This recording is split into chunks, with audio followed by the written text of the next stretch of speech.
All right, so today I wanted to talk about an interesting thing I've seen from Disclosed TV saying Dell is no longer shipping high-end gaming PCs to California, Colorado, Hawaii, Oregon, Vermont, and Washington due to new regulations on energy usage of consumer electronics. So a lot of people are probably saying, oh, why is this important? It seems like kind of a benign thing, but here's the thing. Again, like piggybacking on a lot of other videos I've made, something I brought up a lot before, but I wanted to bring it up again because it's very important, is this is the way that tyranny and authoritarianism always comes about, right? It always starts out with very benign, very seemingly not that big of a deal at the time kind of things. And this is a perfect example of this, right? And what is the end game here? I guess it may be better just to start from the end and work your way back for people to understand. Is that the end game is massive amounts of regulations on pretty much everything, right? That is the end game. And what is the other end game too? It's um, not regulated, but you know, running blackouts on electricity, right? Because when we go to entirely towards renewables, that's going to be what's going to happen because the technology is so poor, so terrible compared to fossil fuels that you're going to have running blackouts. So what's going to end up happening is the government's going to be like, oh yeah, you can't use your gaming computer because it uses too much power. You're only allowed to use your oven for 30 minutes a day tops. You know, your AC, you're not going to be able to put it above 25 degrees or 75 degrees Fahrenheit or whatever. That's what they're going to do, right? You're going to have to keep your house at 18 or 17 degrees Celsius in the wintertime because it's you can put on a sweater. You don't need to keep it at 21 or whatever you keep it at, right? And that's what they're going to do. And it's going to start out with very benign things that make very little difference to the average person, and they're just going to continue to ramp it up inch by inch by inch until eventually, like I say, you have rolling blackouts, right? And it's going to be tyranny basically. And again, there's going to be other things too, like when cars inevitably go towards being electric, it's going to be, oh, well, yeah, the grid can't handle everybody charging their car at once. So, Joe, you get to charge yours on every second day, and Johnny there, you get to charge yours every third day. Your social credit's a little bit lower, so you're not going to be allowed to drive as much. And oh well, you don't want to take the mandatory vaccine there. Bill, you're only going to get once a week now. Like that's how it's going to work, right? And it starts with stuff like this too, stuff that the average person doesn't think anything of, right? And that's how it's going to work. And here's the other thing too, is that I don't think that they will completely ban fossil fuels or completely ban gas powered cars.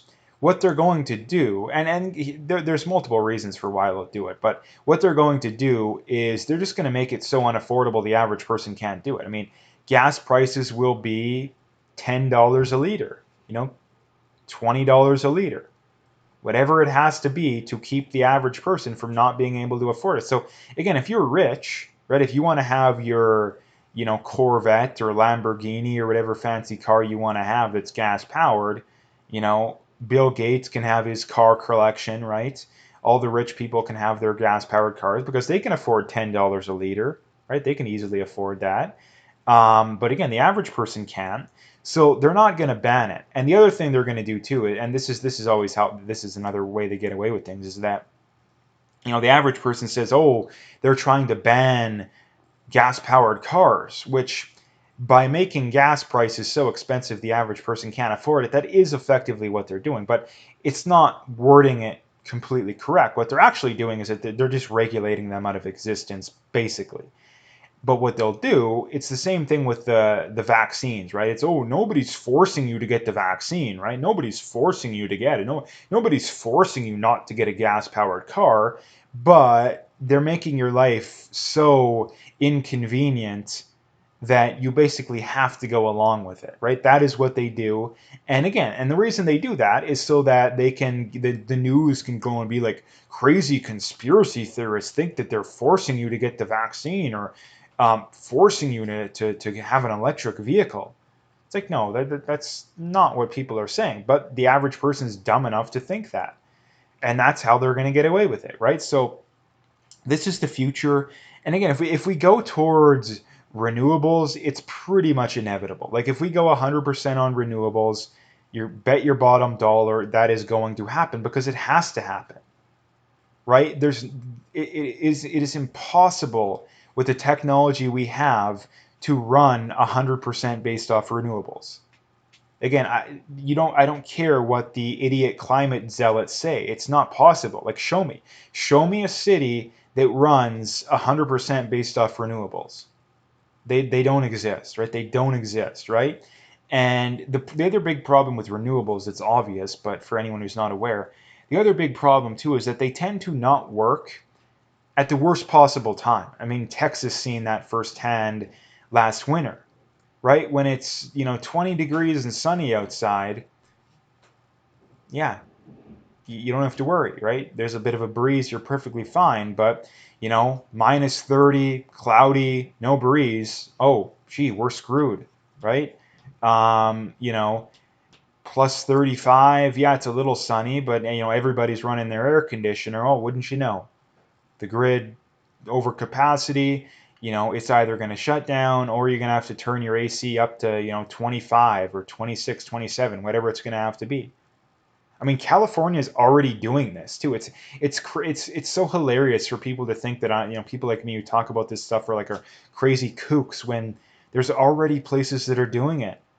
Like, why do you think we're so crazy when there's already places that are doing it? Not to mention too, they're rather open and honest about admitting it, basically, right? They're very open and honest about it. So anyway, I wanted to bring this up because I think it's very important for people to understand, because I think it's basically inevitable that stuff like this happens if we continue to go down the path we're going on. Again, for all we know, it's quite possible that maybe we go towards nuclear, which is, again, if you're actually concerned about the environment, but on the flip side, you recognize that renewables, that the technology is nowhere close to being good enough to actually go towards them. Nuclear is the good other option. And again, the one common objection people bring up that makes absolutely no sense is, oh, what about the power plant meltdowns like Chernobyl, et cetera, et cetera? Well, the problem with those is that, Chernobyl happened mainly due to communists being communists, right? The standards, when it comes to stuff like that under communism is always so low it's not even funny. There's the one in Japan, but again, the problem with that is it was literally built like right on a fault line. Like, of all the places in the world, that nuclear power plant was literally built in arguably the worst place in like pretty much the whole world. So as long as you actually use your brain when it comes to building these things, nuclear actually is a pretty good option. Again, the other thing people bring up is, oh, what about where are you going to store the nuclear waste? Well, again, like, nuclear waste, number one, it's not as bad as what people. I mean, it's not good by any means, but it's not as bad as what people think it is, and it doesn't take that much space to store nuclear waste. So again, if you actually weren't a complete zealot, you would want nuclear if you don't want fossil fuels. The problem with that is that the climate alarmists, the climate zealots, they're more concerned with pushing their political agenda than they actually are caring about the climate. And because of that, again, that's why they always push renewables, right? It's because well, I mean, you have to take a step back. The climate change push is entirely an excuse to increase regulation, to increase taxes, to increase government control over the economy, right? And I know there'll be people that'll scoff at that, but again, prime example, you look at the carbon tax in BC, they've had it since I think 2008, hasn't done anything, hasn't reduced emissions at all. But gas is like $1.50, $1.60 in BC. And of that, like 50, 60 cents is entirely taxes, right? So you're paying 50 cents more per liter to do absolutely and utterly nothing to help the environment. How stupid can you possibly be to support that? The only legitimate reason in my mind, and I've never heard an actual argument against it, so I assume it's right, is people just want to have an excuse to tax people more. And they want to pretend like they're doing something to help the environment, regardless of whether it does anything or not. So, anyway, and not to mention, too, you look at the fact that none of the worldwide climate agreements have done anything to lower emissions, especially in places like China and India.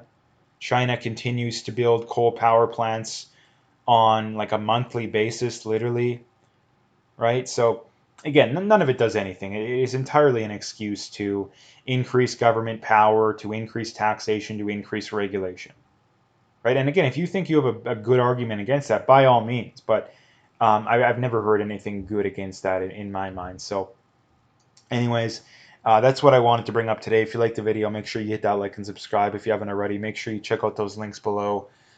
Follow me on those other platforms if you haven't already. If you want to donate, you could do that as well. Again, I would very much appreciate whatever support I can get. But like I say, check out those links and stay tuned for more.